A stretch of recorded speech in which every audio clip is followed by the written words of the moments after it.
Conte d'amour. Alexandre Weil. La reine de fer et la reine de soie. Deuxième partie.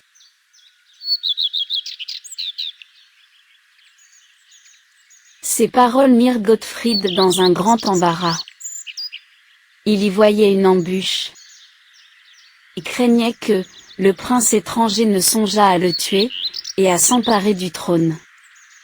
Il demanda 2 jours de réflexion, qui lui furent accordés.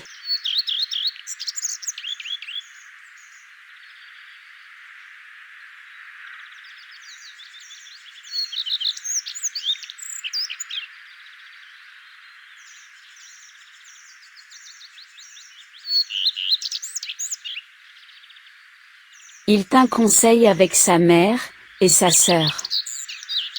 Sa mère, femme d'un héros, était pour une résistance désespérée. Mais Rosemonde, à son tour la parole, dit: Si Sigebert en voulait à notre vie, et à nos trésors, il les prendrait de haute lutte.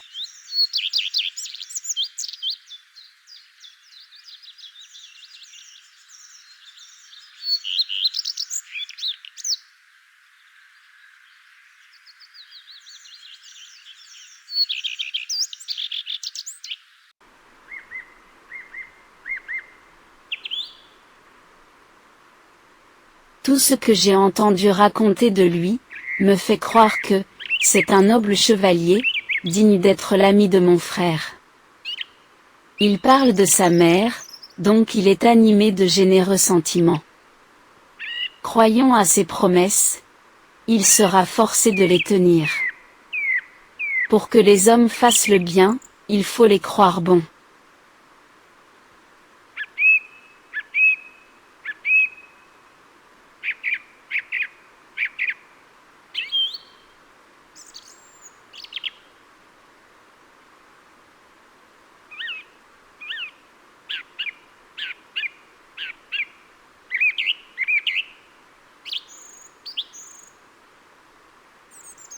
Ces sages paroles prévalurent dans le conseil, et Sigebert fut invité à venir à la cour.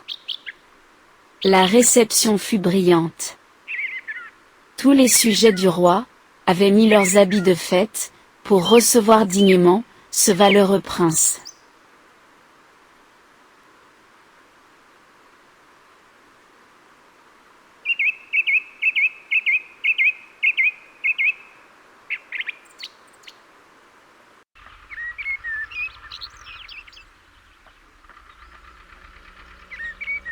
Le roi, précédé de ses trabans, de ses héros, suivi de la reine-mère, et d'un nombreux cortège de serviteurs, alla au-devant de lui, jusqu'au bas de l'escalier de son château.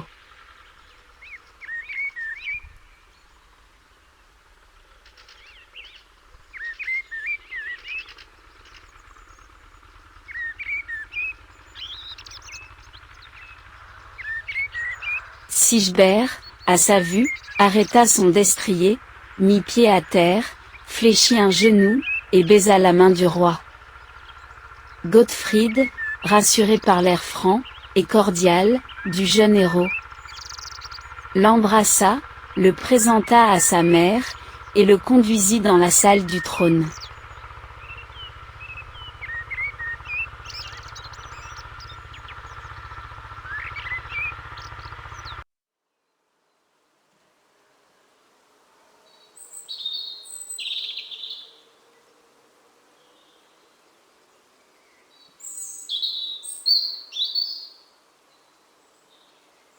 Il ne fallut pas 10 minutes, à Sigebert, pour gagner tous les cœurs. Sa taille souple, et élevée, dépassant celle de tous les chevaliers qui l'entouraient. Sa figure, à la fois, juvénile, et martiale.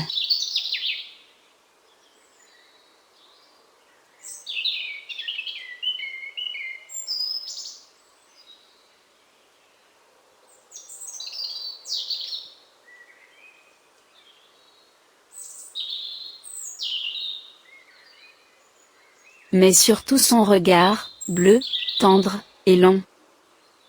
parce qu'il venait du plus profond de son âme, étaient autant de témoignages, d'une haute extraction, et de sentiments, tout autres que ceux qu'on lui avait supposés.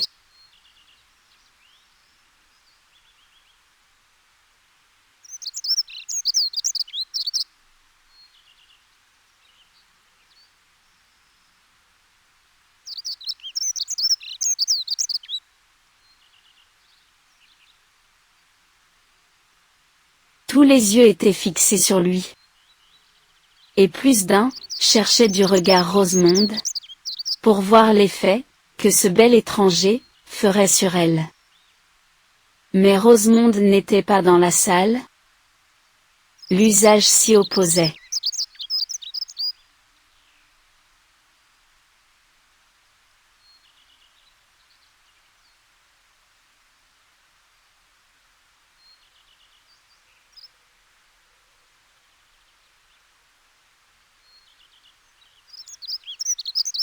Du consentement de son frère, elle se tenait dans une tribune, enveloppée de riches draperies, en face du trône, savourant, sans être vue, les traits de Sigebert. Tout à coup Sigebert, présentant son épée au roi, lui dit : « Sire, j'ai à vous entretenir en particulier. »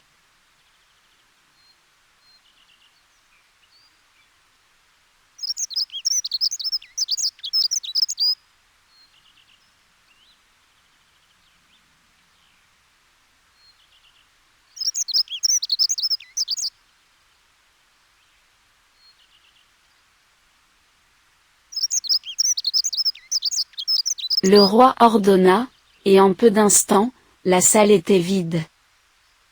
Rosemonde seule les écoutait.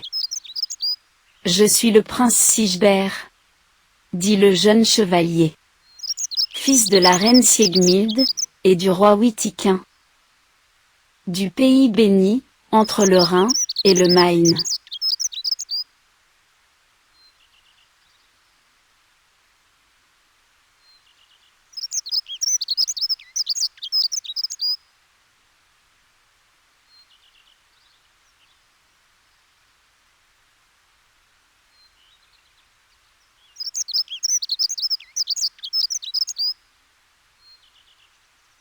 Ma mère m'a appris à croire, et mon père, à combattre.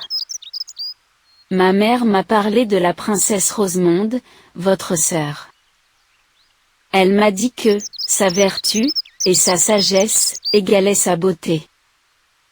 Mon père a forgé mon glaive, ma mère a brodé mon pourpoint.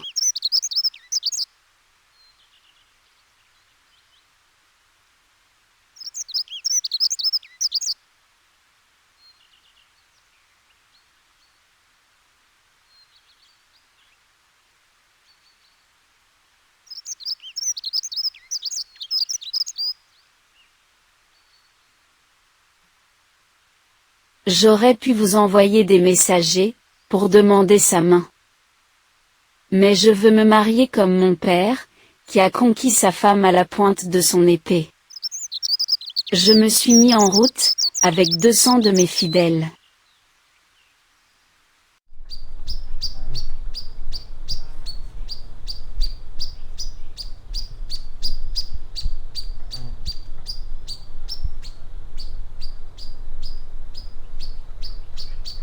Aux confins de votre pays, je fus attaqué par 400 de vos chevaliers. C'est à regret, que je les ai vaincus. Mais, m'en eussiez-vous opposé le double? Il ne m'aurait pas empêché de venir ici, déposer mon cœur, et ma couronne, aux pieds de Rosemonde.